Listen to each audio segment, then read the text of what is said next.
كان يا مكان ولا يحلى الكلام إلا بذكر النبي عليه الصلاة والسلام. في بيت دافي مليان حب كانت عايشة فرح وأخوها الصغير محمد.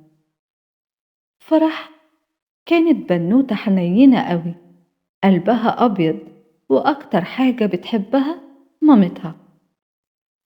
بس فرح كان عندها شوية مشاكل، جسمها ضعيف ومش بتاكل كويس، وفي الامتحان بتتسرع وتجاوب من غير ما تفكر. وأوقات وهي بتساعد مامتها صوتها يعلى من غير ما تحس.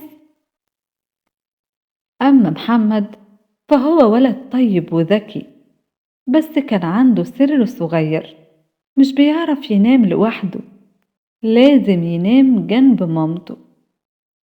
وفي ليلة من الليالي فرح كانت قاعدة مع محمد، وفجأة شافوا نور ذهبي طالع من تحت السجادة، وظهر كتاب كبير بينور، وعلى الغلاف مكتوب: كتاب النور اللي بيقوي القلوب. الكتاب فتح لوحده وطلع منه صوت هادي بيقول: اللي يحافظ على صلاته ويقرب من ربه قلبه ينور وجسمه يقوى وخوفه يروح. وفجأة لقوا نفسهم في عالم تاني، وواقفين في محطة قطار. اتحركوا برجلين مترددة وركبوا القطار، والقطار اتحرك لحد ما وصل لمدينة جميلة اسمها مدينة الصلاة. وهناك شافوا ناس وشهم منور، وأطفال بيصلوا في وقتهم. وحارس النور قال لهم: الصلاة مش فرض وبس، دي راحة وقوة وطمأنينة. والأول مرة فرح تحس بهدوء قلبها، وقالت: عشان كده أنا بتلخبط وبستعجل، أنا محتاجة أهدى وأقرب من ربنا. وبعدها كمل القطار طريقه في رحلته، ووصلوا لوادي جميل اسمه وادي القرآن.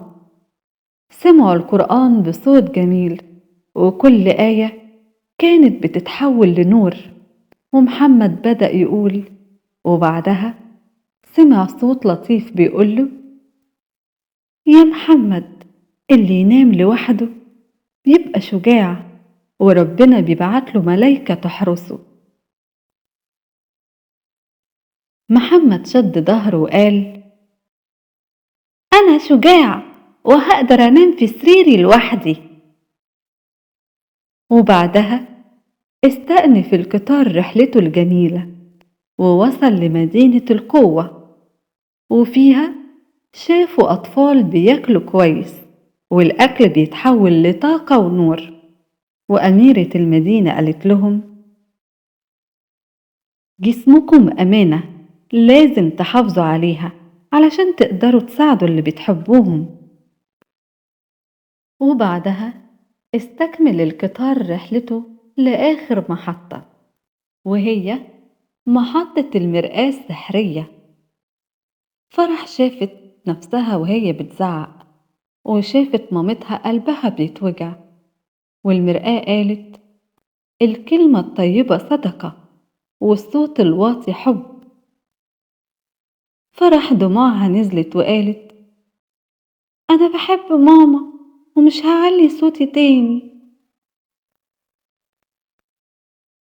وفجأة رجعوا أوضتهم، والكتاب اختفى، بس النور فضل في قلوبهم. ومن يومها فرح بقت تحافظ على صلاتها وتقرأ قرآن، حتى لو آيات صغيرة. تاكل أحسن وما تتسرعش في الامتحان، وتكلم مامتها بصوت هادي.